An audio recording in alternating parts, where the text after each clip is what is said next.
പ്രബോധന രംഗത്ത് പുത്തനുണർവുമായി ലൗദി ഖുർആൻ masters club അവതരിപ്പിക്കുന്നു രാത്രി സന്ദേശം. എന്നും രാത്രി 9 മണിക്ക് യൂട്യൂബിലൂടെ പ്രസംഗ പരിശീലന കളരിയിലെ പഠിതാക്കൾ നിങ്ങൾക്കായി ഒരുക്കുന്നു. കേൾക്കുക, പ്രബുദ്ധരാവുക, മറ്റുള്ളവരിലേക്ക് എത്തിക്കുക. അൽഹംദുലില്ലാഹി റബ്ബിൽ ആലമീൻ. എൻ്റെ ശബ്ദം കേൾക്കുന്ന മാന്യ സഹോദരന്മാരെ, അസ്സലാമു അലൈക്കും വറഹ്മത്തുള്ളാഹി വബറകാതുഹു. ഞാൻ നിങ്ങളുടെ മുമ്പാകെ ലോകത്തിൻ്റെ വിവിധ കോണുകളിൽ നമ്മൾ പള്ളികൾ കാണാറുണ്ട്. അതിൻ്റെ മിനാരം കാണുമ്പോൾ തന്നെ നമുക്ക് സന്തോഷം നൽകാറുണ്ട്. അവിടുത്തെ ബാങ്ക് ധ്വനികൾ കേൾക്കുമ്പോൾ അൽഹംദുലില്ലാഹ് എന്ന് നാം പറയാറുണ്ട്. ആ ബാങ്ക് ധ്വനികളിൽ തന്നെ മികച്ചു നിൽക്കുന്നത് ഒന്ന് അല്ലാഹു അക്ബർ, ലാ ഇലാഹ ഇല്ലല്ലാഹ് എന്നാണ്. അല്ലാഹു അല്ലാത്ത ഒരു ആരാധ്യനില്ല എന്നും അല്ലാഹുവിനെ പ്രകീർത്തിക്കുകയും ചെയ്യുകയാണ് പള്ളിയുടെ പ്രത്യേകത.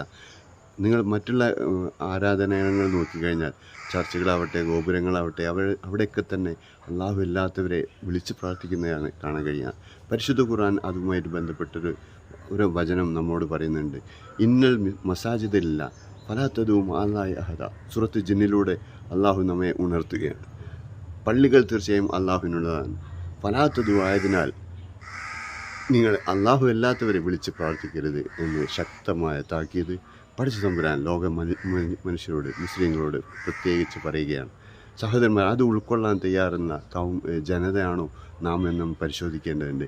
കേരളത്തിൽ തന്നെ നിങ്ങൾ അങ്ങേയറ്റം മുതൽ ഇങ്ങേയറ്റം വരെ നോക്കിക്കഴിഞ്ഞാൽ, തെക്ക് മുതൽ വടക്ക് വരെ നോക്കിക്കഴിഞ്ഞാൽ അവിടുന്ന് കാണാൻ കഴിയുന്ന കാഴ്ചകൾ അല്ലാഹു അല്ലാത്തവരെ വിളിച്ച് പ്രാർത്ഥിക്കുന്ന ജാറങ്ങളും നേർച്ചകളും ഉറൂസുകളും മക്ബറകളിൽ കിടന്നിട്ട് ആളുകൾ കാട്ടിക്കൂട്ടുന്നത് യഥാർത്ഥത്തിൽ അല്ലാഹുവിന് യോജിക്കുന്നതാണോ? അല്ലാഹു അക്ബർ എന്ന് പറയുകയും അല്ലാഹു അല്ലാത്തവരുടെയൊക്കെ സുജൂദ് ചെയ്യുകയും ചെയ്യുക എന്ന് പറഞ്ഞാൽ പടച്ചതമ്പുരാനോട് നിഷേധിക്കുന്ന, അല്ലാഹുവിൻ്റെ ആയത്തിനെ ധിക്കരിക്കുന്ന ഒരു സമൂഹം വളർന്നു വരുന്നത് നിങ്ങൾ കാണുന്നതാണ്.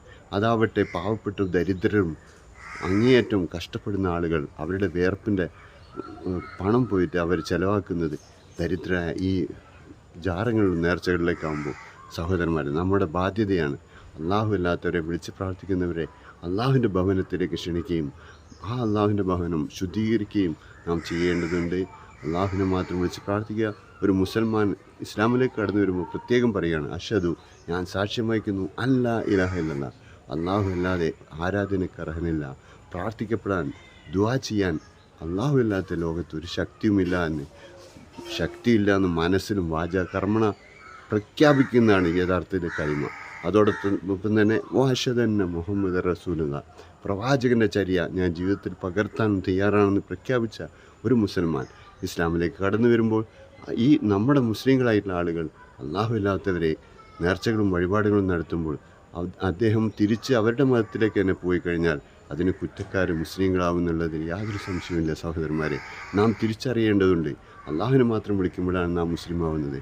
അല്ലാഹു അല്ലാത്തവരെ ഏത് ശക്തിയാവട്ടെ, ഏത് ഹോജാവട്ടെ, അവർക്കാർക്കും തന്നെ ഒരു ഈച്ചനെ പോലും സൃഷ്ടിക്കാൻ കഴിയില്ല. സഹോദരന്മാരെ, അല്ലാഹു അല്ലാത്തവരെ വിളിച്ച് പ്രാർത്ഥിക്കുന്നവരെ വഴികേട്ടിലാണെന്ന് പരിശുദ്ധ ഖുർആൻ എല്ലാ ഭാഗങ്ങളിലൂടെയും നമ്മെ ഉണർത്തിയിട്ടും നാം എന്തുകൊണ്ട് ബോധവാന്മാരാവുന്നില്ല? സഹോദരന്മാരെ, നാം ഉണർന്ന് ചിന്തിക്കേണ്ടതുണ്ട്. അല്ലാഹുവിനെ മാത്രം വിളിക്കുന്ന ഒരു ജനത നാം വളർന്നു വരാൻ വേണ്ടി ശ്രമിക്കുക. പുതിയ തലമുറയ്ക്ക് നാം സന്ദേശം എത്തിക്കുക. അല്ലാഹുവിനെ മാത്രം വിളിച്ച് നേർച്ചകളും വഴിപാടുകളും ചെയ്യുന്ന ആളുകളായി മാറാൻ നാം പരിശ്രമിക്കുക. അല്ലാഹു നമ്മെ തൗഫീഖ് നൽകുമാറാട്ടെ. വാഖിർ ദഅവാനാ അൽഹംദുലില്ലാഹി റബ്ബിൽ ആലമീൻ. അസ്സലാമു അലൈക്കും വറഹ്മത്തുള്ളാഹി വബറകാതുഹു.